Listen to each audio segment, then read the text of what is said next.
Hi, and welcome back to part 3 of our podcast miniseries about US opposition to the Vietnam War. If you haven't listened to parts 1 and 2 yet, I would go back and listen to those first.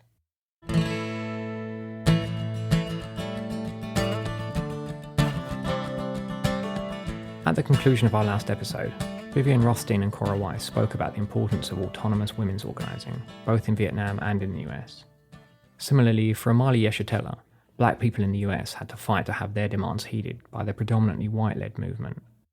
The mostly liberal-leaning whites also in many cases failed to make connections between colonialism in Asia and the history and legacy of colonialism in the United States itself, it being founded on the one hand on the genocide of Native Americans, and on the other hand the abduction and enslavement of African people. It was an anti-colonial movement, but I think around the same period, time frame, I think it was of this moratorium, anti-war moratorium, I think it might have been, where white leftists in the state of Florida were pulling together a statewide action against the Vietnam War. And it was really important to us because at the same time they were having this demonstration, we could never get them to pay attention to the war that was being made against black people. We had all these political prisoners all over the state of Florida, and they wanted to have a march and a rally, and the basic thing was bring the boys home, and they didn't want to raise any other question at all. And we said, no, you can't do that. You got to talk about these black political prisoners right that's happening right now. You got to talk about that. That's got to be addressed. So we persuaded them to talk about that. But we also knew that they had no understanding of the state. They had no understanding of the state. They would play with the cops. They would, be on this roses carrying, thing where you stick the rose in the barrel of the gun. They had no understanding of the state, but we did. And we knew what the possibilities were. In fact, especially when the police demanded at the beginning of the march that no signs could be carried with a stick on it, and just totally made sure everybody was disarmed.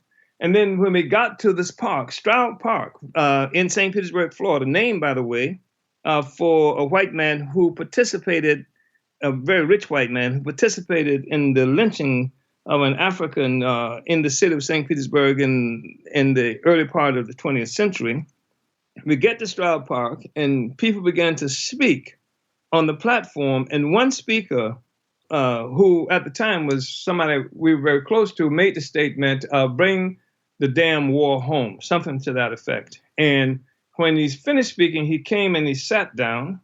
And when he sat down, police came from everywhere. They were hiding behind shrubs, and they had these long sticks. They were like battle ready. And they came behind him and they grabbed him. They turned off the microphone, the sound system, so nobody could be given instructions. But the white kids, who were in this thing, they were playing with the cops. There was a beach. Like I said, St. Petersburg is almost a beach. And so, they were at the seawall dangling with their feet in the water and what have you. For us, this is a serious thing. It was anti-colonial. We said we are struggling like we are the Vietnamese here. Making this struggle. And they had no understanding of that. And the police came out of nowhere and began to grab them. And immediately the Africans, we organized, the Africans started marching out of the park because we anticipated that possibility and we couldn't convince these guys to go. So they stayed there. They had nothing. They had some empty aluminum Coke cans or something to this effect. And the police came armed to the teeth. And they brutalized very seriously. I mean, this is the only time I know where the Africans were not the ones who catch the hell. We got the hell out of the park. And then when we got back to the African community, we stopped and then said, now you can come forward. But the police didn't want to engage on those terms, right? But some people got hurt really badly. So, yeah, we participated anytime we could in actions that were directed in opposition to the war. But we also brought the colonial question to it and made the point that the Vietnamese and African people are also colonized, and tried to win white anti-war activists to unity with that understanding. And it was a serious struggle even to get this anti-war group to include opposition or demand for the release of black political prisoners in the state of Florida. But like I said, we did convince them to do that. In parallel with the anti-war movement, other social movements, particularly the Black Liberation Movement, were erupting. I think that one of the things that happened with Vietnam, one of the factors that forced the U.S. to have to negotiate out of that situation, other than the heroic resistance of the Vietnamese people, I think this is one of them. I will never be able to state this power significance of the Vietnamese struggle. I mean, what courageous, heroic people. They carried the whole colonized world on their shoulders, almost alone for the longest period of time. But one of the things that caused them real problems with that war is that they had to fight this black war on this front. They had to bring troops in from Vietnam to Detroit. They had to bring troops into Newark, New Jersey, and what have you. I mean, the resistance was happening in Vietnam to colonial domination.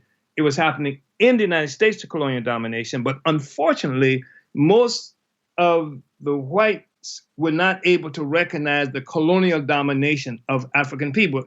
As long as you fight against racism, which is to fight to make white people like you, is fine. But to say that we are free people, we have to be free and self-determining people, that was the difficult thing. That was the nut that was very difficult to crack. In terms of this view on racism, I think it's worth taking a slight detour for a moment to elaborate a little, particularly for some maybe more liberally minded listeners. Looking at the US, inequality between black and white people today is essentially a combination of racism now, that is to say, discrimination against black people today, and the cumulative history of over 400 years of racism, oppression, and colonialism in the past, from slavery to segregation to mass incarceration. So even if you could stop all anti-black racism, i.e. discrimination, tomorrow, massive structural racial inequality would remain. So just as one small example, as of 2016, the average wealth of a white family in the US was $171,000, whereas for a black family, it was just over $17,000. So even with no more overt discrimination, this gap will never be closed without much more being done. Anyway, we have links to more of Amali's own words about this subject on our webpage for these episodes, link in the show notes. Going back to the Black Liberation Movement of the 60s, there were uprisings all over the country. After the 1967 Detroit Rebellion, which was just mentioned, radical black workers in the city decided to start organising autonomously in their workplaces. We learn more about that in our episode 12. Having to suppress this sort of dissent at home undoubtedly would have had a negative impact on the government's ability to effectively pursue war abroad. Similarly, there was a wave of strikes by workers pursuing their own demands during the war.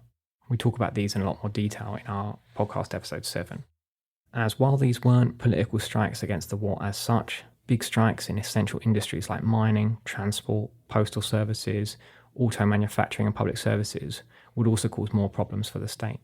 And it was while supporting one of these strikes of black sanitation workers in Memphis that Martin Luther King Jr. was assassinated. In the wake of his murder, there was a huge nationwide wave of rebellions.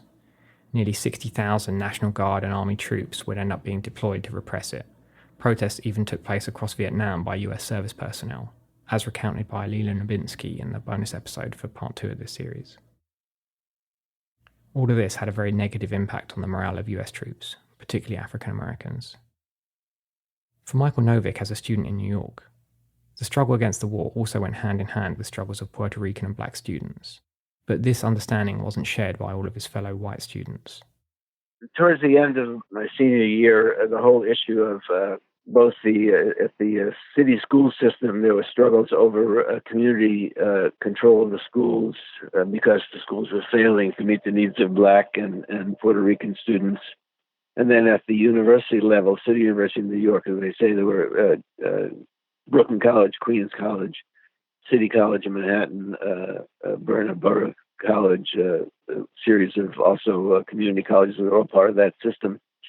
And at Brooklyn College and most of the others, most of the student body was white. And so there was demand for open admissions. So towards the end of my senior year, we actually had a sit-in on the campus to protest the fact that basically it was kind of oldness of the North. It was like out of 10,000 students, there were probably a dozen Puerto Ricans and 24 black or African American students. So all year long, we had a lot of support from the students for various projects, including that strike against the cops and the military on campus, and we had done a student evaluation of teachers handbook that we distributed, kind of on our own because the administration pulled their support for it. We had a sit-in the library. They tried to close the library in the evening. But when we started to raise the question of racism on the campus and the way it was internalized and institutionalized, a lot of our student support fell away. People raised all kinds of objections who were in the school feeling that, somehow if there were Black and Puerto Rican students admitted, it would lower the academic reputation or standards of the school. It would reduce the value of their degree. It might prevent their brothers or sisters from coming to the school. So we tried to deal with those arguments, but we didn't realize the extent to which people had been invested in the school the way it was. So that was kind of an object lesson to me that you can be doing a lot of progressive work in this country, but unless you're actually struggling pretty consciously about the way racism is institutionalized and internalized, a lot of the work you do ends up being a house of cards. So I was actually expelled. We had a sit-in for open admissions and special admissions program, and eventually I was readmitted on suspension and got my degree. We did win the struggle. The school was essentially transformed. Nobody lost their position in the school, so it was a very, very good academic reputation, but it's now more than 1/3, people of color. They increased the size of the campus. Basically, they built some new buildings. They added, faculty, and they went from, let's say, 10,000 probably to 15 or 16,000 students. So we did win that struggle in the end. But the impact on me in relation to the war was that I then I lost my deferment because I had been planning to graduate and then teach, and you could get a deferment for teaching. And when I lost my deferment, I was eventually called up. I got what was called a 4F classification because at the time I was kind of actively gay. I was exploring my sexuality. I spent a number of years living as a gay man later, and eventually ended up marrying a woman and helping her raise her kids.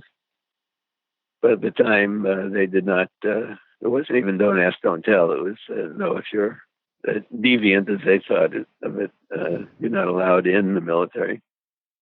Yeah, I really did not want to go, and I probably either would have gone to prison or maybe left the country. My later brother-in-law became a Canadian. He, fled. Eventually, he got a pardon from Jimmy Carter and returned to the United States, but he actually still is a Canadian citizen. And I think that was a very, very widespread phenomenon at the time. People were, burning their draft cards and, engaging in various forms of resistance, particularly to the draft, but to the war in general. Much of the opposition to war, including resistance to the draft, was also inspired by the Black struggle. So we were involved in both anti-war and anti-racist activities, and the two are very, very closely linked all through that period. I think a lot of the impetus for draft resistance and other things, you saw that come out of, Muhammad Ali, who was the heavyweight champion of the world, became a Muslim and refused to join the U.S. military and was stripped of his crown. But, the Student Nonviolent Coordinating Committee popularized the slogan, "Hell no, we won't go," around the war and the draft. And so there was a very, very close link between anti-racist activity and anti-war activity in that whole period. And, I think they were kind of inseparable. The Black Panther Party at one point, in fact, offered to send forces to, volunteer to assist Vietnam. They were thanked and, thanks, but no thanks. We appreciate your offer, but, you should struggle for your own people in your own country. But I think that level of internationalism is really a guiding principle of at least a section of the anti-war movement that I identified with at that time. Influenced by numerous events at this time, including the Detroit Rebellion, Joe Maislish determined that only direct action would really be effective in disrupting the war effort. I was deferred from the draft as a student at the time, and as the escalations increased and I learned more, I remember very impressed with a veteran whom I met while I was out house to house giving out anti-war information. He had been there, and he said, "What do you think of us being there?" I told him, "Well, I think it's terrible." He said, "You go through a village in the daytime and people are all nice and quiet, and you try to go back at night, and they're shooting at you, not necessarily, he didn't mean those villagers, but people were doing that. He said, it's like hitting our head against the wall. They don't want us there. So you hear that from somebody who'd been through it. And that deepened my impression also. That always adds, to the book learning and the media stuff, is to meet somebody.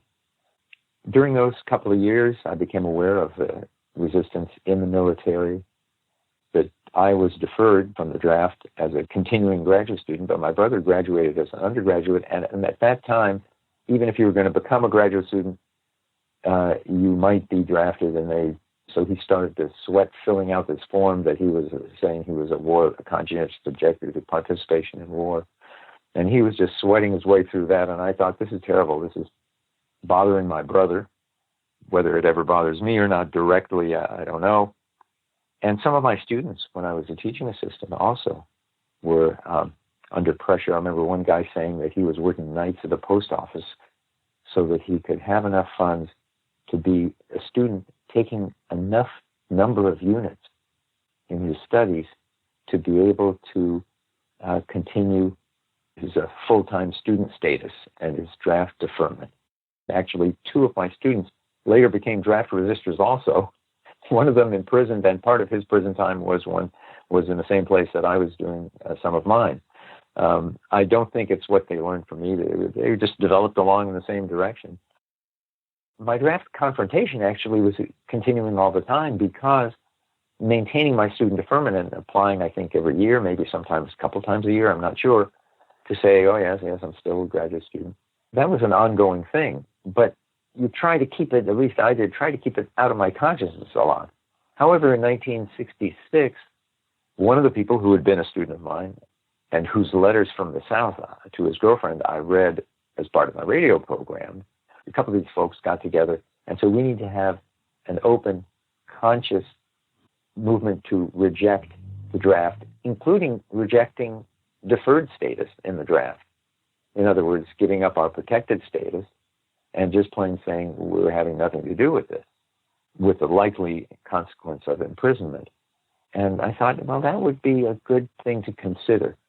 In 1967, a couple of things happened that moved me along in that direction a lot. One was this Mideast war and all the justifications being given for that with Israel, Egypt, Syria, and the resultant not only occupation of territories by the Israeli forces, but they went on ahead and they annexed East Jerusalem. And I thought, well, that really stinks. I mean, if it's really about self-defense, you don't need to annex something. That annexation is about aggrandizement and expansionism. And so I thought that whatever may be said on the issues of self-defense, they were delegitimizing that claim by annexing. And so that was one realm. Another is I was driving with my brother to help him get to the University of Michigan, where he studied for his first graduate study year at the time of the Detroit riots, they called, of 1967, and where there were curfews in the Detroit area, not quite in the Ann Arbor area where we were, but you couldn't buy as much gas. You could, all kinds of limitations. And we were close to that then. So physically, geographically, that impressed me. Also, we had both just gone through a peace demonstration in Los Angeles, which I learned a lot about later, about how it had been obstructed, including by a guy whom I later got to know quite well, helped stop this march from proceeding past a hotel where President Johnson was visiting. And that's what drove the police crazy enough to attack us and disperse the march and arrest several people, but also beat a whole bunch of us. Not me, but enough. So that got me thinking that unless we undertake more direct action than a parade, action in our own lives to balance out the demands we're making of others, things are going to get even more chaotic, and the demonstrations will contribute to the chaos of war and not help people turn away from war. So that really compelled me to think some more. And by the end of the summer, I went to the office of the LA Draft Resistance little office funded by a person who'd been my logic professor in history 6.5 years or 7 years before, and staffed by somebody who I was with yesterday when we went to a showing of the movie that's in process called The Boys Who Said No. And she and another person, also still a friend of mine, were the two women, by the way, who were staffing this office. And I went in there and told them that I was considering resigning from the draft and from my student deferment status. So that I tried to undraft everybody by declining to apply for a renewal of my student deferment status, even though I was still a student, and sent my draft cards, my status card and my registration card to the government during Stop the Draft Week, October 16th to 20th, 1967, at the demonstration on the 16th, I think, in L.A., where people were going to be sending their cards in and turning their cards in. I was there. I was ready to do it. My father attended with me. He was opposed to me becoming a resistor, but he knew that something was wrong with this war and we got to do something additional. And he said, maybe they're not sending in their draft cards. I said, Dad, I think they are, but even if they're not, it's right for me to send it. He said, well, wait a little while. So I sent mine on Friday the 20th, not Monday the 16th. And during the demonstration there on the 16th, I saw a black patch on the kind of patio entrance to the building, and that's where Frances Beaumont had immolated herself and died the day before, October 15th. And she expressed, I think she had some note or something, expressed it as a war protest. I looked down there, I saw that black patch, and I said, I think I know how that got there. So on the 20th, I became a draft criminal. Right after I didn't renew my student deferment, that would mean that I would become 1A classification, it was called, which means available for being ordered to examination and, if found suitable, an order for induction. But in addition, the fact that I had unregistered and sent them my cards meant that I was something else. I was a delinquent. And at that time, if you were a delinquent, meaning, not having told them where you lived, which is almost impossible for them to enforce, but not having your draft card with you, which I didn't, obviously, because I sent it to them. I figured it's theirs. I'm not going to burn it. I'm just going to send it back. And they will be put on notice this way rather than me just secretly disposing of it. So that was another reason why I would be considered available for ordering for induction. And they sent me another card in December, and shortly after that, at the beginning of 68, orders to show up March the 5th, 1968, for examination and induction, if found suitable at the examination. So as that day approached, I was already affiliated, having meetings with some of the other resistors, supporting each other. I was an older one. I was older than most of the others, added some responsibility. Most people weren't going to be drafted after age 26. Some could be if you'd been deferred before. So I didn't know what that would have done. That might have scooted through had I retained my deferred status. It's possible. But I said, wait a minute, I would have to live with some uncertainty. I didn't like that. And besides, I thought this is a chance to step out, feeling more solid in the sense that I was doing some of that personal disaffiliation. The war was in our pocket if we were males who were registered and carried our registration cards with us, as law required us to do. So that was a way also for me to, I should add, to express appreciation and support for the members of the military who were refusing duty. Dr. David Levy was an Army physician. I think he's being sentenced or prosecuted then. Samos, Mora, and Johnson were three people being imprisoned in the military around that time, 1966 and 67.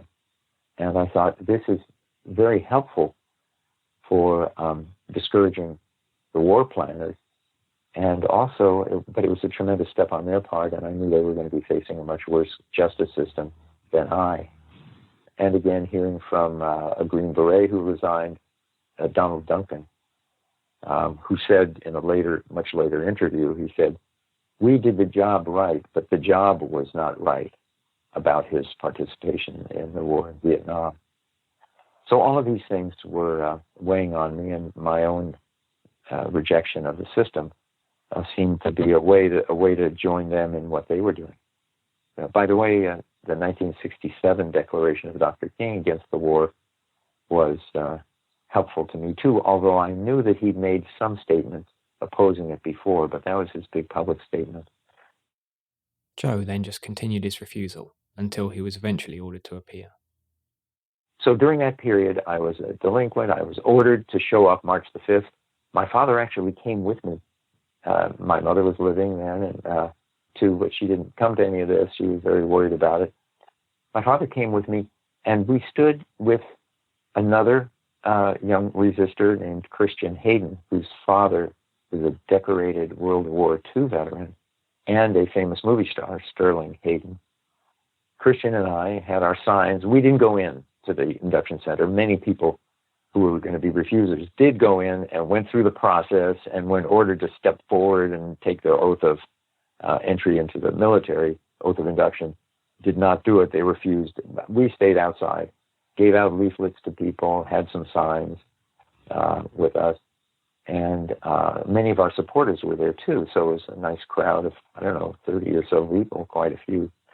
My father started crying, but not because of my refusal. He saw the young men being brought by families or getting off of buses coming from remote center, draft board offices or wherever they collected, and hugging their family members and going into the center. And for him, families being broken up was had a great impact on him. And I could tell then that he was thinking that this war it had more practical meaning for him then. And that moved me too. And of course I realized him as an impoverished immigrant coming to the country at age 3 with 5 older sibs and a widowed mother. They could only survive pulling together as a family. It's the story of many immigrants, of course. So that was March the 5th. And because of Christian's father having been interviewed on TV that night and calling the day of his son's refusal the proudest day of my life, I think that's the reason that the system wanted to prosecute us quickly.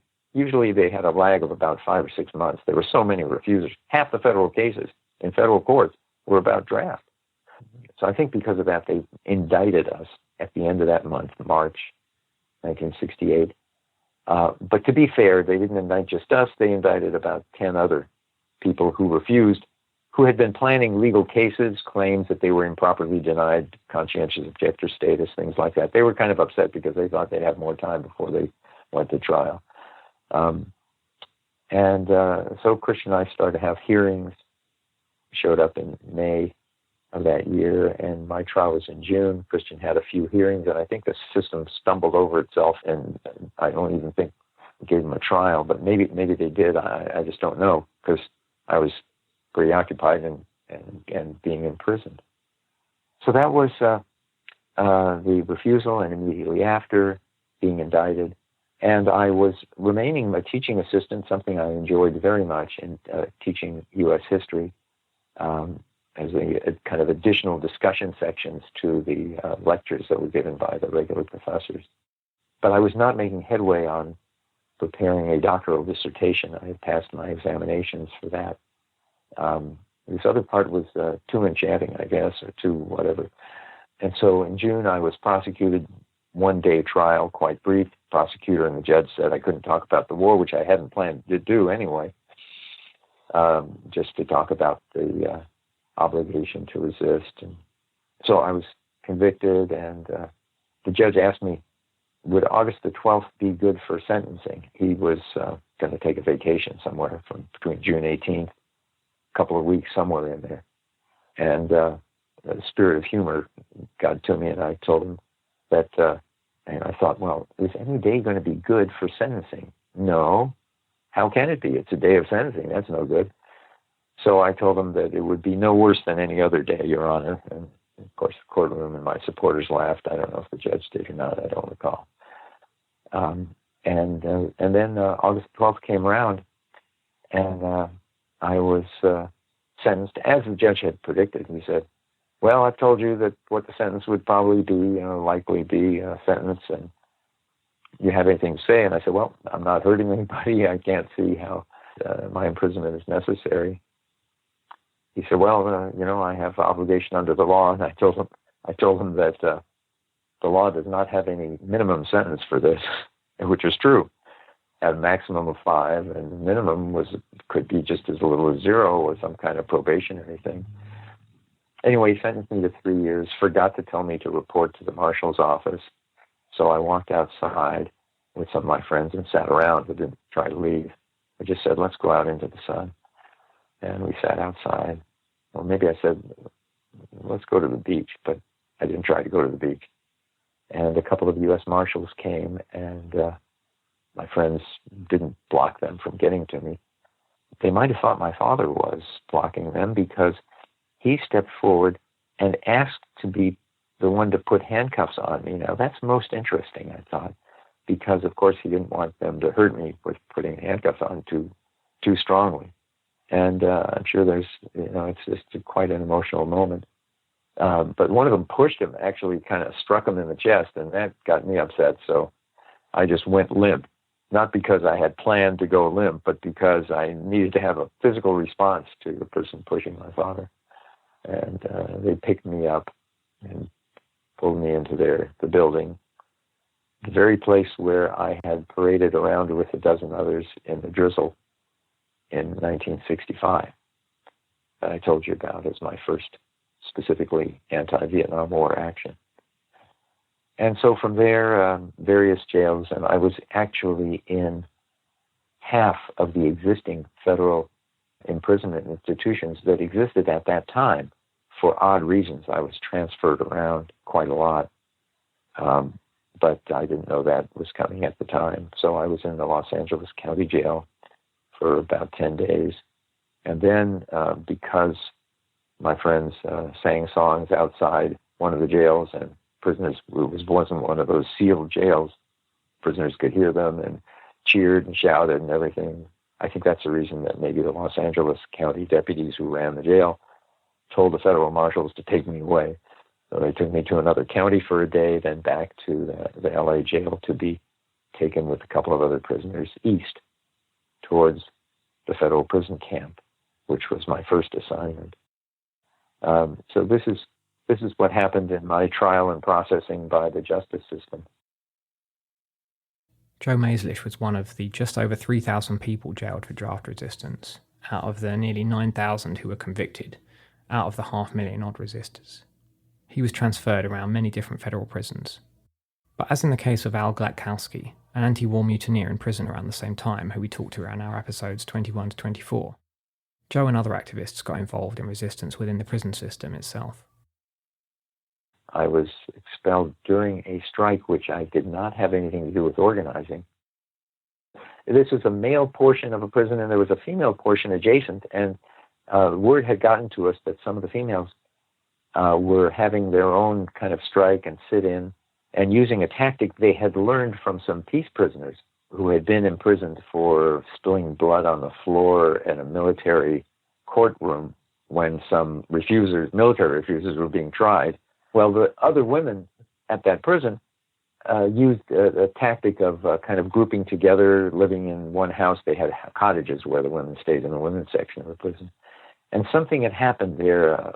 Some male guards were accused by the women prisoners of having pushed them around or treated them too roughly. And so some of the women started to strike, and the word got to the men, and the men said, we have to support the women, and we had a strike also. And although none of us had witnessed anything from that, but we insisted on having a full investigation and transparency and everything. But I believe for some simple thing that I did at a meeting the warden held with the prisoners, he said something that was very upsetting to me, so I stood up.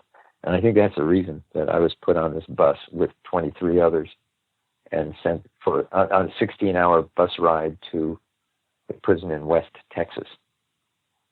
As you can see, I learned a lot through this. I became, and actually as a disobedient in prison, with all the stuff that was happening to me because of it, they sent me to the Medical Center for Federal Prisoners for psychiatric investigation. I guess they were worried about other people imitating me, probably, or joining me. But for all of that, as a refuser of work, because I wasn't cooperating with the system, I didn't have to be so resentful of it. It's strange. And I started to feel thoughtful about who the guards were and appreciate what their position was like in ways that I couldn't when I was a resentful cooperator. So that's something I learned from, too, that by taking more personal responsibility, you don't have to feel so blameful towards others. Although I didn't kid myself about, what they were doing in the system they were part of. Joe talks more about his time in prison in the bonus audio to part 4 of this miniseries. As the war progressed, the mounting death toll of US forces became the primary motivator of increasing anti-war sentiment, and society became increasingly divided, as Cora Weiss explains. One reason the anti-war movement grew was because the body bags were coming back. And it was before the prohibition of photographing body bags, which eventually happened.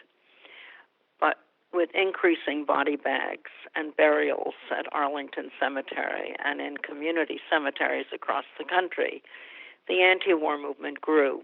And the division in families grew, where some families had parents for supporting the war and the kids opposing the war, or whatever division took place. But the country literally split in half on the war issue. And teach-ins became the critical and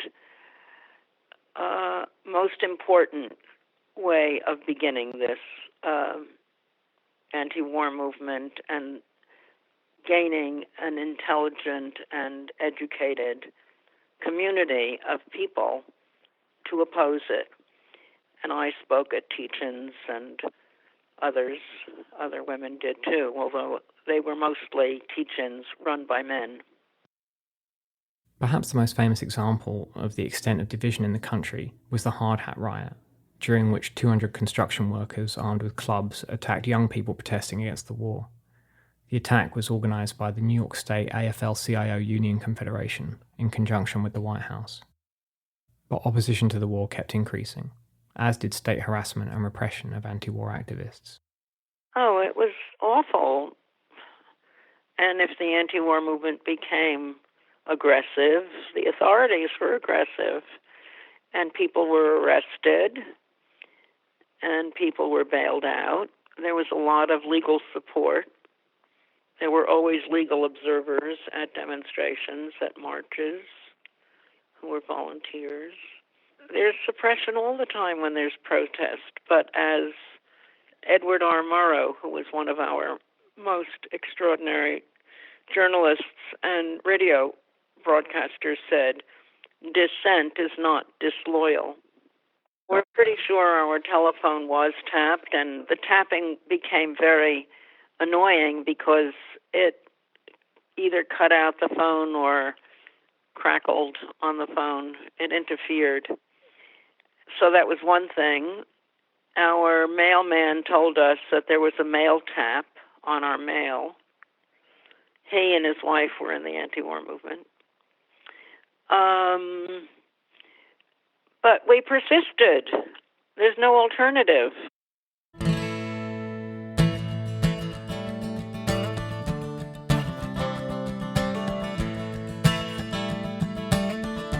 That concludes part 3 of this miniseries. Our Patreon supporters can listen to the final part now, as well as 3 bonus episodes. For everyone else, part 4 will be out next week. You can listen and support us at patreon.com/workingclasshistory, link in the show notes.